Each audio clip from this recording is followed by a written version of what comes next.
Tu dois te battre pour mettre en pratique la parole de Dieu que tu apprends tous les jours. Il y a une troisième catégorie de personnes dans le verset 7.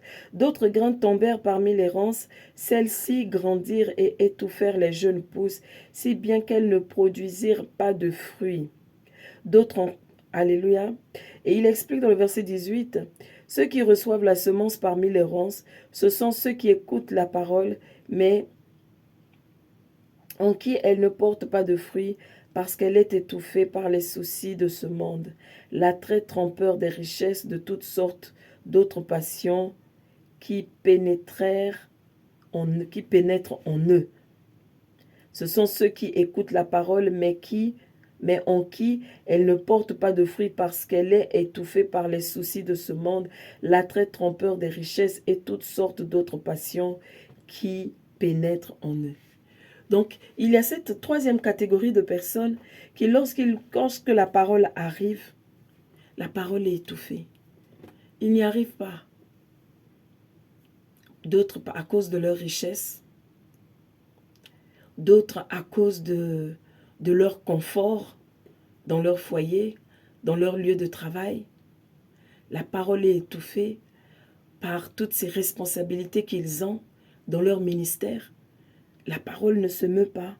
La parole n'a pas de racines. Et ils sont surpris par les attaques de l'ennemi. Alléluia. C'est pourquoi, mon frère, ma soeur, tu dois tout faire pour que ce monde ne te gagne pas à l'enfer. Mais reste concentré sur l'avenir que tu as en Jésus-Christ. Reste concentré sur le fait que ce monde n'est que passager. Les richesses de ce monde ne sont que passagères. Tu n'es pas venu sur cette terre pour y rester. Tu n'es pas venu sur cette terre pour y bâtir un empire.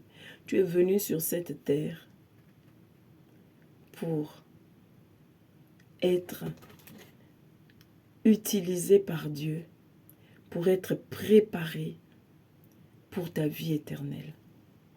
C'est ça la vraie raison pour laquelle tu es sur cette terre. Et enfin, la quatrième catégorie de personnes, ce sont d'autres encore tombèrent dans la bonne terre et donnèrent des épis qui poussèrent et se développèrent jusqu'à maturité, produisant l'un 30 grains, un autre 60, un autre 100. Jésus ajouta que celui qui a des oreilles pour entendre, qu'il entende. Amen. Donc, le Seigneur explique dans le verset 20, « Enfin, il y a ceux qui reçoivent la semence dans la bonne terre. Ce sont ceux qui écoutent la parole, qui la reçoivent et qui portent du fruit. Un grain en donne 30, un autre 60, un autre 100. »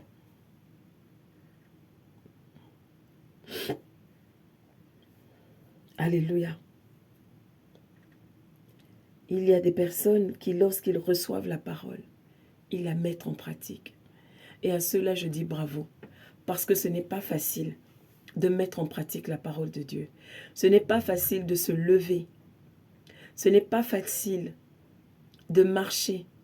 Ce n'est pas facile de célébrer. Ce n'est pas facile, parce qu'il y aura toujours des tribulations. Le Seigneur a prévenu, n'est-ce pas? Quand il a parlé de la deuxième catégorie de personnes, il a dit, mais aussitôt qu'il y a eu des difficultés, qu'il y a eu des persécutions à cause de la parole. Ça veut dire que il y aura des persécutions à cause de la parole. Il y aura toujours des difficultés, des raisons pour lesquelles tu ne devras pas appliquer ce que la parole te demande d'appliquer. Il y aura toujours des moments de déni, de retrait. Mais le Seigneur s'attend à ce que tu puisses avoir la victoire. Et il y en a qui y arrivent. Je prie que tu y arrives au nom puissant de Jésus-Christ. Amen. Amen. Nous passons maintenant à la parabole de la lampe. Au verset 22, il nous explique, il dit, tout ceci est caché. Tout ce qui est caché doit être mis